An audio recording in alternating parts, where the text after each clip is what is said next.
Hello दोस्तों, आज मैंने नेटफ्लिक्स पर मनी हेस्ट कोरिया का पार्ट 2 देखकर खत्म किया। And let me tell you very first, मैंने इसे खत्म करने के बाद 2 बार फुल वॉल्यूम में बेला चाव सुना, तब जाकर मेरे अंदर का वो गुस्सा, वो आग ठंडी हुई जो आग ये शो हमारे अंदर लगाता है, जो गुस्सा ये हमें दिलाता है। एक चीज मैं सबसे पहले ही साफ तौर पर बता देना चाहता हूँ, वो ये है कि यह शो ओरिजिनल शो के दूर दूर तक भी नहीं है। आस पास का तो आप भूल ही जाओ। आई मीन वहाँ ओरिजिनल मनी हेस्ट में मेरे जो मोस्ट फेवरेट कैरेक्टर्स थे वो ऑफकोर्स प्रोफेसर और बर्लिनी थे, और वहाँ पर उस शो की कहानी उसके कैरेक्टर्स जितनी इंपॉर्टेंस रखते थे उतनी ही इवन उससे ज्यादा इंपॉर्टेंस वहाँ पर बेला चाव की थी। जब तक वो गाना हमें स्क्रीन पर सुनाई नहीं पड़ता था तब तक हमें वो वाला फील ही नहीं आता था। मतलब आसान शब्दों में बेला चाव मनी हेस्ट की असल जान है, उसकी स्पिरिट है, जिसके बिना मनी हेस्ट कभी भी कंप्लीट नहीं हो सकता था। हालांकि वो शो स्पेनिश था और बेला चाव गाना इटालियन लैंग्वेज में है, और लैंग्वेज अलग होने के बावजूद भी लोगों को मनी हेस्ट के ट्रू लवर्स को उसके लिरिक्स याद हैं। बट यहाँ पर हमें कोई और आई गेस कोई कोरियन गाना सुनने को मिलता है जिसका एक सिंगल वर्ड भी पल्ले नहीं पड़ता और सुनने में वाहियात लगता है। और वो अगर सीधा सीधा बेला चाव को ही यहाँ पर यूज कर लेते तो भी ये शो काफी अच्छा बन सकता था।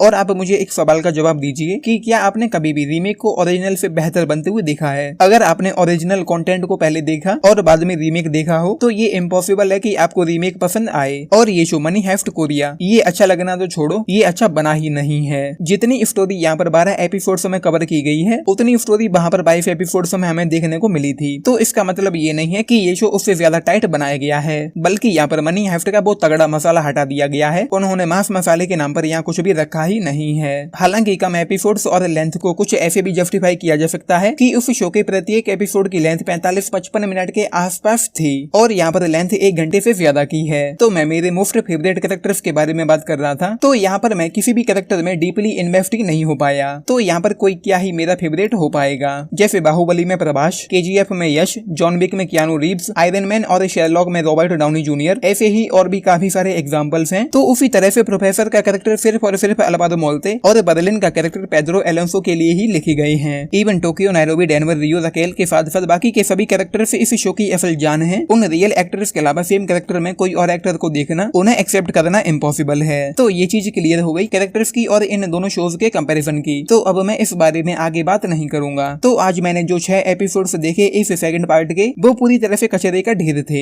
यहाँ पर मुझे कुछ भी पसंद नहीं आया। हालांकि पहले 2 एपिसोड्स मतलब एपिसोड 7th और 8th में चीजें काफी इंटेंस, एक्साइटिंग और एंगेजिंग होती हैं। तो इस वजह से मैं ना चाहते हुए भी, जबकि मुझे पसंद भी नहीं आ रहा था, फिर भी इन एलिमेंट्स की वजह से वो 2 एपिसोड्स मुझे अच्छे, एंगेजिंग और इंटरेस्टिंग लगे। तो मैं इसमें इन्वेस्ट भी हो गया था और उस दौरान चीजें अच्छी हुई। बट जब टोक्यो को मिनट से बाहर निकाला जाता है उस दरमियान ये शो पूरी तरह से थमता हुआ फील होता है। यहाँ पर मुझे कुछ 2-3 चीजों के अलावा कुछ भी अच्छा नहीं लगा। और यहाँ पर ये शो डकैती से हटकर पॉलिटिक्स पर आ जाता है, तो मैं इस वजह से इससे अचानक से डिस्कनेक्ट हो गया था। और अगले 1 घंटे तक, जब तक कि टोक्यो वापस नहीं आ जाती, तब तक यहाँ पर कुछ ज्यादा अच्छा नहीं होता। बट बीच में जब वो बच्चे को रेस्क्यू करने जाते हैं तो वहाँ पर जो एक्शन था वो मुझे बहुत पसंद आया। लेकिन अब जब मैं इस रिव्यू पर काम कर रहा हूँ तो मुझे याद आया कि अंत में उस बच्चे का क्या हुआ ये हमें जानने को नहीं मिला। आई मीन शो के अंत में वो बच्चा अपनी माँ तक नहीं पहुँचा और उस इंस्पेक्टर ने उसे कहाँ पहुँचाया, उसका क्या किया, कुछ भी नहीं बताया गया। आई गेस डायरेक्टर खुद भी भूल गए होंगे कि उन्हें इस बारे में भी कुछ करना चाहिए था। और टोक्यो के वापस आ जाने के बाद भी यहाँ पर इस शो में चीजें उतनी अच्छी मुझे नहीं लगी जितनी अच्छी पहले हुई थी। आई मीन एपिसोड 7th और 8th में। बट अगेन एंड में जब वो वहाँ से निकलते हैं तो दोबारा से चीजें यहाँ पर थोड़ी इंटेंस, एक्साइटिंग होती हैं। लेकिन यहाँ पर इस शो में ज्यादा मांस मसाला नहीं है और जो कुछ था भी उसमें ज्यादा दम नहीं थी। आई मीन एक सीन आप याद कीजिए जब इंस्पेक्टर रकेल प्रोफेसर के साथ सीजन 1 के 13वें एपिसोड में उनके हाइड आउट पर पहुंचती है जहाँ पर बेला चाव गाना आता है। वो सीन यहाँ पर भी है बट पूरी तरह से वाहियात था। ओरिजिनल में चीजें ऐसी हुई थी कि आपकी फटके हाथ में आ जाती, क्योंकि वहाँ पर हमें लगा था कि अब वो पकड़े जाएंगे, कॉज वहाँ पर बहुत सारे सबूत, DNA मौजूद था। बट यहाँ पर कुछ भी नहीं था। आई मीन जरा सा भी अच्छा किसी भी तरह का कुछ भी नहीं था। इंस्पेक्टर यहाँ इस शो में उस जगह पर अकेली पहुंच जाती है, वहाँ पर कोई सबूत नहीं मिलता और प्रोफेसर कहीं दूर बैठकर उस जगह को ब्लास्ट कर देता है। तो यहाँ पर इस शो में कुछ भी अच्छा नहीं था। इससे बहुत ज्यादा अच्छा तो ये होता कि वो सीन टू सीन ही कॉपी करके हमें यहाँ पर भी दिखा देते। बट यहाँ पर उन्होंने वो तगड़ा वाला मांस मसाला हटा दिया है, तो इसके बाद इस शो में कुछ भी बचना वैसे भी नहीं था।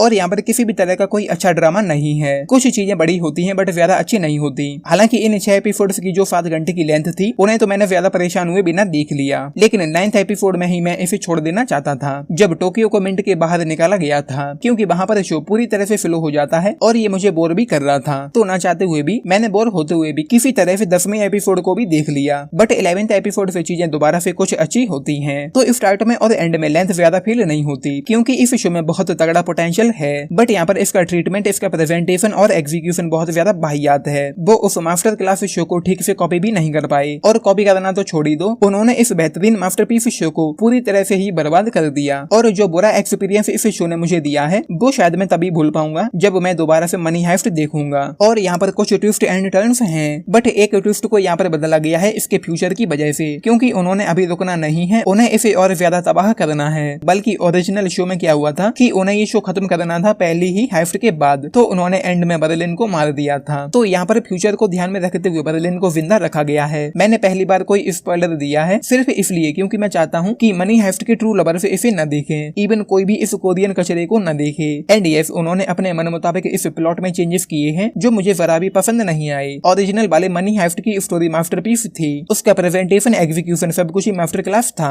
बट यहाँ पर सब कुछ ही बाहियात है, बोगस है, बकवास है। मैं एक बार फिर साफ तौर पर कहता हूँ कि मुझे यहाँ पर 2-3 चीजों को छोड़कर कुछ भी अच्छा नहीं लगा। एंड अगेन उस लेवल का तो यहाँ पर कुछ भी नहीं था। 2-3 एक्शन सीक्वेंसेस बहुत अच्छे थे, और उन सीन्स में कुछ बहुत अच्छे स्लो मोशन शॉट्स भी देखने को मिलते हैं जो कि अगेन अच्छे लगते हैं। और यहाँ पर एंड में जब हमें लगता है कि बर्लिन मारा गया, तो वहाँ पर प्रोफेसर के एक्सप्रेशन से थोड़े इम्पैक्टफुल थे, बट उसकी मौत का मेरे ऊपर जरा सा भी इम्पैक्ट नहीं पड़ा। आई मीन किसी भी दूसरी चीज का मेरे ऊपर किसी भी तरह से कोई इम्पैक्ट नहीं पड़ा, कुछ भी यहाँ पर जरा सा भी प्रभावशाली नहीं होता। और स्क्रीन प्ले के बारे में मैं क्या कहूँ, कुछ जगह एंगेजिंग है और कुछ जगह बहुत ज्यादा खराब है। शो काफी ड्रैग होता हुआ फील होता है उस 1 घंटे में। एंड एक्टर्स, तो भाई एक्टर्स की परफॉर्मेंस तो यहाँ पर सभी की ही अच्छी है, सभी ने ही अपना अपना बहुत अच्छा दिया है, लेकिन कोई भी एक्टर उस लेवल को मैच नहीं कर पाया, कोई भी उन किरदारों में जरा सा भी अच्छा नहीं लगता। आई मीन अलवारो मोल्टे की शक्ल पर हमें साफ साफ दिखाई पड़ता है कि उस आदमी की पूरी तरह से फट गई है, बट यहाँ पर उस किरदार के फेस एक्सप्रेशंस उतने अच्छे नहीं थे, और मैं यहाँ पर किसी भी कैरेक्टर में बहुत अच्छे से इन्वेस्ट नहीं हो पाया जिसका हमारे ऊपर किसी भी तरह से कोई इम्पैक्ट पड़ सके जब भी उनके साथ कुछ अच्छा बुरा होता है। तो दोस्तों ये शो बहुत ज्यादा खराब है, बाहियात है, बकवास है, और मनी हाइस्ट के जो जाबड़ वाले फैंस हैं उन्हें इसे देखकर सदमा लग जाएगा। तो आप इसे जितना दूर हो सके उतना ही आपके लिए अच्छा है। और अब मैं इस शो को हमेशा के लिए ही स्किप करूंगा, फ्यूचर में जितने भी सीजन्स आएंगे मैं उन्हें नहीं देखूंगा, और अच्छा होगा कि आप भी न देखें। And I miss Bella Ciao, so half star, that's my rating for Money Heist Korea. मैं इसके कॉन्सेप्ट के लिए 2 स्टार्स दे सकता था, बट वो कॉन्सेप्ट उनका ओरिजिनल नहीं है, कॉपीड है। मैं चाहता हूँ कि आप इस वीडियो पर रिएक्ट बच करें, फिर चाहे आप लाइक करें या dislike, it's up to you. बाकी अगर आप लोगों ने ये मनी हाइस्ट कोरिया देख लिया है तो मुझे नीचे लिखकर बताना कि आप लोगों का इस पर क्या टेक है। And of course like, share and subscribe भी कर देना चैनल को, वीडियो को। चलिए, it's the moment for me to से